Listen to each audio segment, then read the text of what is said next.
Hello guys, and welcome back to Listen the Great. Today I want to talk about being defensive and being proud. So another time I was talking to a friend of mine and she told me, I'm very proud.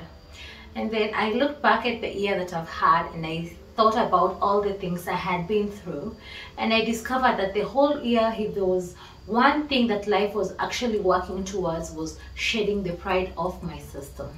So I told her, oh yeah, you can say you're proud. She said, I'm a proud woman. And I thought to myself, and I was like, I'm not a proud woman. Like, I used to be a very proud woman, but these days I know that pride doesn't really take us anywhere. Doesn't mean that I'll let people trouble over my life and all that, but it means like I will let things slide.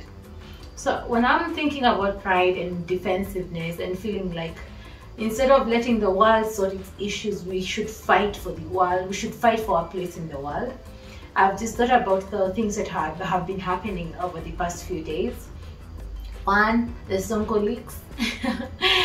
The former governor of Nairobi has decided that he is going to be a self-appointed judiciary sanitizer. Now, to sanitize streets anymore from infidelity and all that, zile za kina Pluto. Now we are sanitizing the judiciary.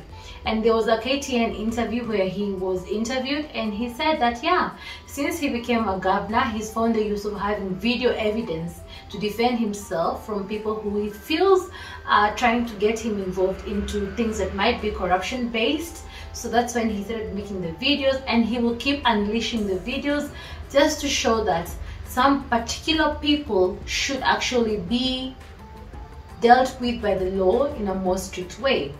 That also brought me to the tea master. The tea master, he's Edgar, and we love all the information that he always brings to the light.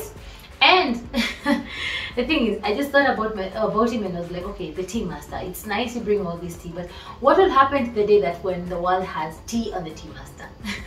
I don't know what will happen on that particular day. And then I thought about the story of Akothee being sick and about Diana Mara being sick, and it was a bit sad. The celebrities were not feeling well for the better part of last week and some through this week. But at the same time, it was the story by the team master about Kabi wa Jesus, and he was saying that the photos, the video clips and photos that he had with his daughter, who he sired with his cousin, were not actually, they did not receive the consent of the mother before they were unleashed on Kabi wa Jesus, like the wa Jesus TV show, YouTube channel. So at the end of the day, I was like, we're so defensive.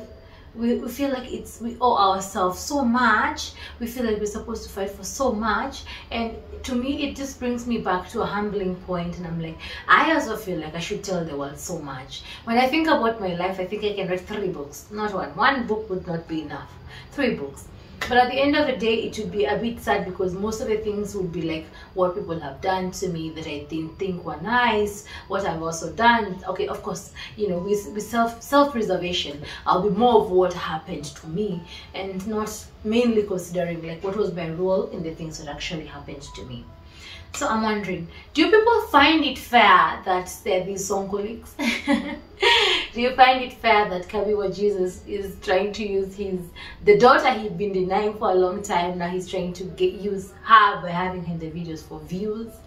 And you find it fair that all these people, like, I feel like Sonko is a great leader. I will give to him that he's a great leader. He has a very interesting mind, and I like the way he does things.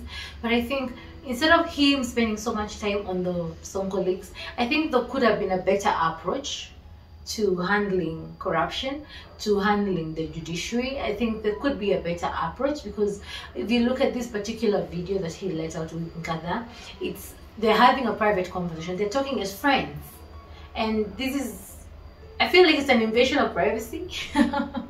Because how do I ever trust you as my friend, and you're recording me, and I'm thinking that I'm trusting you with information, I'm just talking to you as a friend, and then later I find that you're unleashing all these to the world. And he even says in the KTN interview, like in particular, this particular case that has just happened a few days ago, he has like 149 video clips that he can actually like defend himself with this and the other. And he said they go back as far as January, and it's a bit sad. I'm like, oh my gosh, there's so much that's happening to the 40 million plus Kenyans. And I think we are having more than, like, I have 2-3 jobs and I'm still not making ends meet as a youth. I feel like I can do so much more, and I'm feeling like our leaders, isn't there a way that you could be using these video leaks to help us more? Not just to, okay, he's like, he really needs to get himself off these cases that are on his back, but couldn't there be another way that he could use these video leaks to actually help the common mwananchi in a better way, in a more productive way? Kabi was Jesus. Isn't there a way that you can use your channel, like whatever, like to help these people more? Outget over, it's good. Yeah, it's good tea. But is there a way that we as YouTubers, we as the people who feel that we can influence in a way, as social media influencers like all over, what the Maya, all these people, isn't there a way we can help Kenya? Because the thing is, next year is an election year, but our country is not at its best. How can we use social media, apart from making our pockets a bit heavier? How can we reach out to the common mwananchi like Linda's and better our community using videos, using video leaks or SonkoLeaks? How can we hold the camera and better our country? This is Alice in the Great. The question is, shed the pride. Do you think pride actually really helps at the end of the day? Does defensiveness really help? It's just a question put out there. And how can we actually reach out to people? That person who's surviving on a 1 meal a day, that woman who's had to leave her children in the house, akachukua ile wheelbarrow ya Ruto, and now she's selling sugar cane, and it's not easy. It's not easy out there. I see people at my parlor, and I see different people hustling and hawking different kind of things, and I worry, like, how can we who feel and who know that we have these power positions, who feel like we can actually better the society, how can we come together and actually better our society? This is Alice in the Great. You're beautiful within and without. Do remember to comment, subscribe, like, and share, and leave a comment on the issue of defensiveness, pride, and how we can better our Kenyan society. Till next time, adios amigo, bye bye.